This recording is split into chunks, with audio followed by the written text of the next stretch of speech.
Hi, my name is Tony, and I'm a child support caseworker in Nevada County. I'll be meeting with Angie in a minute to help her complete the income and expense declaration, also known as the Form FL-150, which I will refer to as the I&E from here on out. Before we meet with her, I'd also like to explain why you might receive an I&E and what it's used for.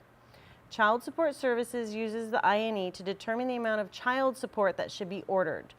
Both parents need to complete the I&E as each parent's income and expenses, as well as visitation, plays a role in the amount of child support ordered. You may receive an I&E when a new case is opened or when one of the parents requests a review of the amount of the support that's already ordered. Angie does not have a current child support order. Her case just opened and she needs help filling out her I&E. Let's go see her now. Hi, Angie. My name is Tony. Hi, Tony. I need help filling out this income and expense form. No problem. That's what I'm here for. Let's get started. Okay. Let's start at the top. It's important that you fill out the very top box that asks for your name and address. Since I'm helping you fill out the I&E, I'm assuming you don't have an attorney, so you'll want to fill that box in with your name, your address, your telephone number, and your email address.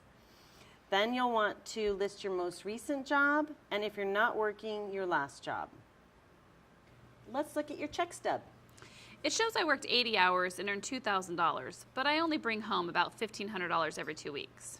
Yes, that's your gross amount of $2,000. That's the amount you earn, not how much you receive after taxes and other withholdings, which is called the net amount. It now asks how often you get the $2,000. Your only options are per month, per week, or per hour. So I should take the $2,000, divide by 2, and enter $1,000, and then check the per week box? Yes. Don't forget to attach all your pay stubs for the last 2 months.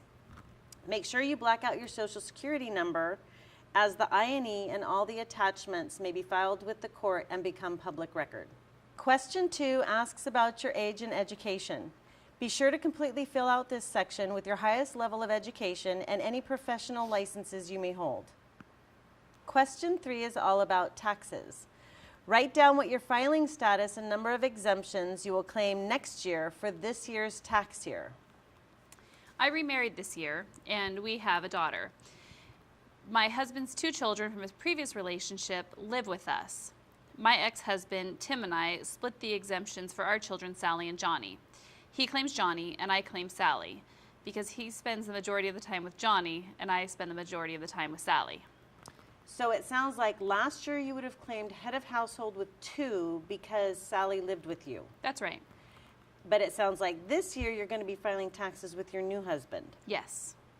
And will you and he be claiming both of his kids on your tax returns? Yes. Okay, then it sounds like you'll be filing married jointly with 6 exemptions. The exemptions would be you, your husband, your daughter with your husband, his 2 children, and Sally. Does that sound right? Yes, it does. But right now, I only list 1 exemption on my W-4 at work. That way I don't owe taxes at the end of the year, and hopefully we'll get a big tax return. That doesn't matter. The important thing is that you list the filing status and number of exemptions you will actually claim with the IRS. Question 4 asks you to estimate the other party's income if you can.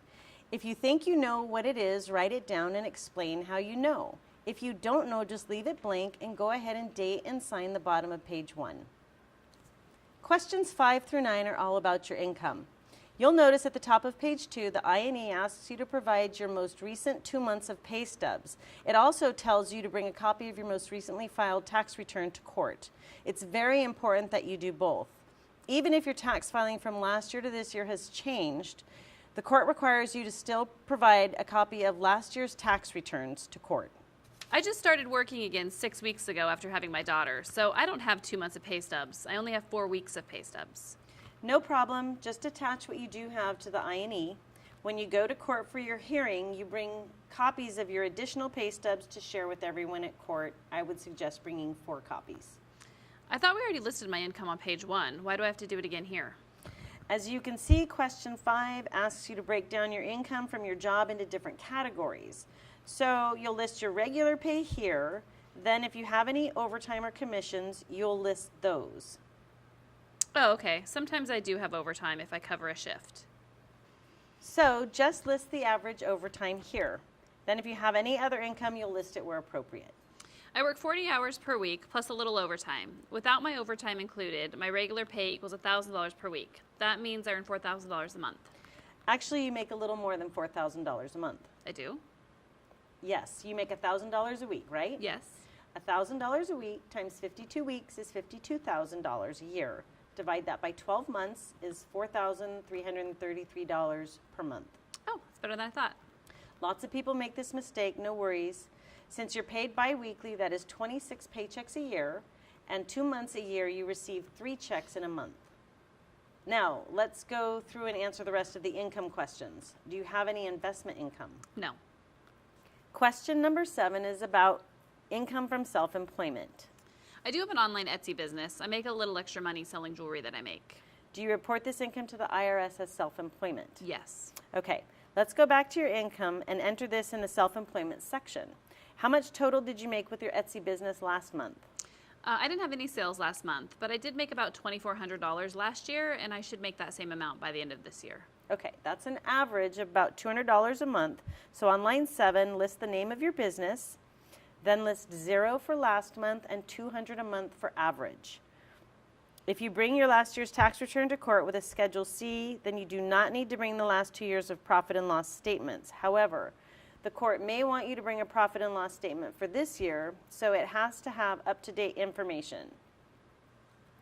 Good news, Angie, we are halfway done. Page 3 is all about your expenses. In section 12, you need to list who lives in the house with you. I live with my husband, Dan, our new child, and Dan's 2 kids. Does Dan have any income of his own?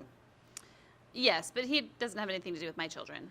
The law requires you to list his income. We don't use it to determine child support. What we do use it to determine what your net income is after taxes.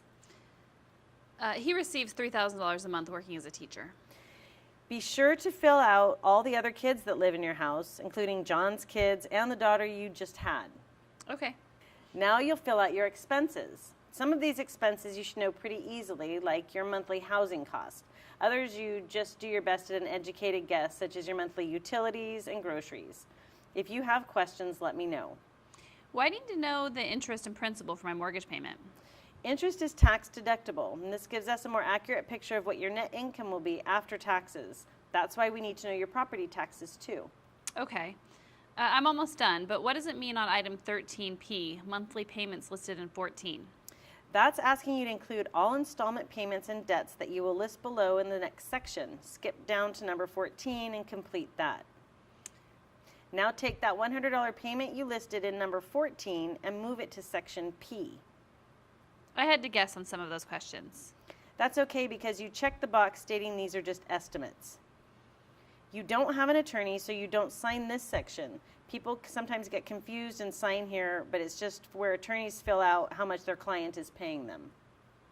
Okay, Angie, we're on the last page. Question 16 is about the children we're setting child support for. It asks for the percent of time my child spends with me. I don't know how to figure out the percentage. The best thing to do is explain what the actual visitation is, how often the child is actually in your care.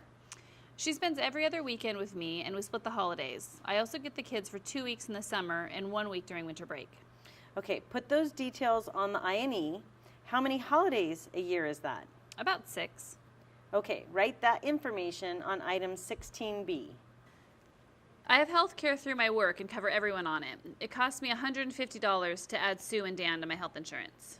Okay, leave it blank since you're not providing this for the children we're establishing the support for.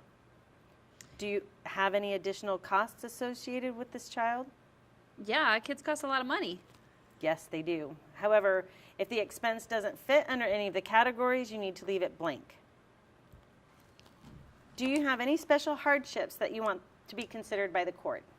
Yes, it costs a lot for Dan and I to raise our daughter and his kids Betsy and Peggy. We have $800 a month in infant daycare for Sue, and Dan's girls are very active in sports, and their mother doesn't pay us any support. Well, you can list the daycare costs for Sue, but unfortunately the court doesn't consider hardships for stepchildren or kids that you're not legally responsible for. Oh, I see. That's kind of a bummer. Yes, it is. So that just leaves question 20. If you would like the court to take anything else into consideration when setting your support order, jot it down here. I don't have anything else to add. Thanks for helping me, Tony. This wasn't as hard as I thought.